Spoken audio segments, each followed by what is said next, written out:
All right. So, what's up, y'all? Jordan, Mr. B, Mr. Bartender, the one and only best bartender in the East Coast. Um, so we're gonna start off with a little story time because I get asked this question all the time. How did you get into this? So basically, back in like 2015, I was hosting. Well, I got a job hosting at Fridays. They didn't want to hire me. The GM didn't want to hire me because she thought I was too big to be at the front door. She didn't think I had the personality. She didn't think I'd fit. She thought I'd look more like security and scare people away. So there was this guy. His name Mr. Rob. Shout out Mr. Rob. He was like, listen, I think you should hire him. I think he's going to be a great fit. I think this is going to work out. I think you should hire him. She said, okay, if I hire him, this is on you. So I got hired. Was hosting. I hosted for, it might have been like 9 months. I think I hosted, became a bar back, and did service bar all in like 9 months. It was like back to back promotions, like every couple months. So I'm working service bar, and service bar was cool. I had my own little corner. I didn't have to really talk to nobody. I was just in my corner making my drinks, learning my recipes, and I was like, oh, this is kind of cool, learning recipes. Like, this is what's up.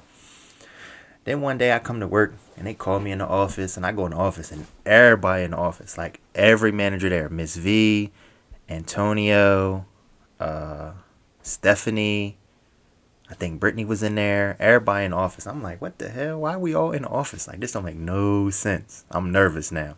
So they was like, what do you think about bartending?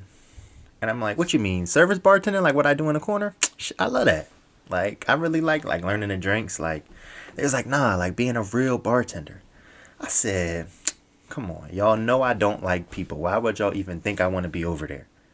They was like, because like, I mean, we really think you'd be good over there. And I'm like, all right, thought about it.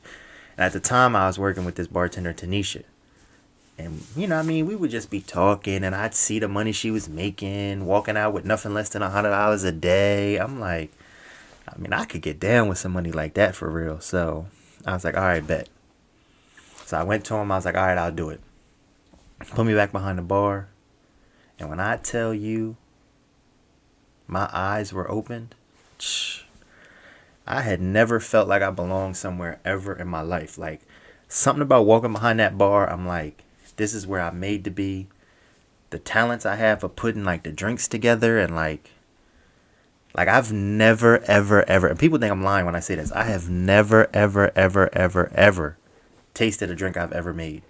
I just make the drink and I put the drink in front of you. And when people ask me, what did you make? I just put some shit in a cup.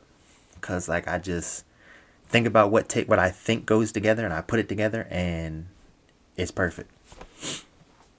So I started bartending, and now, fast forward 8 years later, here I am, starting my own business, getting ready to open my own bar, March 25th, 2025. That's the open date. I'm building this brand. I'm building this empire. There's so many things and so many places that I want to take it. Obviously, it starts with the bar because that's where my passion and my love is in the bar. But I've come up with a list of what I call forever businesses, where I know like this business not going anywhere. So like I can invest in that. I just want to own it. I don't necessarily want to run it. I just want to own it because I know that business isn't going anywhere because, best way to make money is to make money while you sleep. You just go to sleep, you wake up, look at the bank account, and just seeing it grew. So there's things like liquor stores, convenience stores, grocery stores, a post office, a barber shop.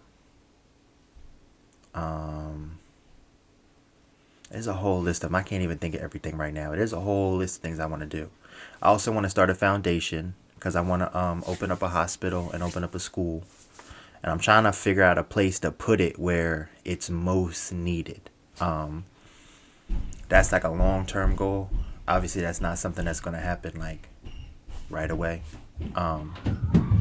So um,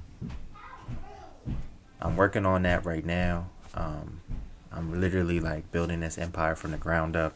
I have people with me that I'm bringing up with me. Um, but yeah, that's how I got into bartending. And I literally, I promise you, I'm gonna be that 80-year-old dude. You're gonna walk into the bar, you're gonna see an 80-year-old man behind the bar bartending. You're gonna be like, why the hell is this man bartending? And I'm here to tell you, it's because I love what I do and I can't see myself doing anything else. God has gifted me with these hands to put stuff in a cup, and it tastes so good. And I put smiles on so many people's faces. Like I think that's the biggest thing that like I like is that I can put a smile on somebody's face. Because like it just brings me joy to know that I put a smile on someone else's face. So yeah, that's what got me into bartending. Just it was a whim. Somebody asked, would I do it? I was resistant at first, and people that know me as a bartender probably look at me now and be like, "Why were you so resistant? Like, you're so good at what you do. Like, you literally help keep this building open. Like, why would you ever do anything else?" And I don't know. I just didn't think that I was is what I wanted to do until I started doing it, and I was like, "Wow, this is exactly what I need to do." So that's the story of Mr. B. That's how I got started. I'm going to be documenting my journey. I got a lot of content coming.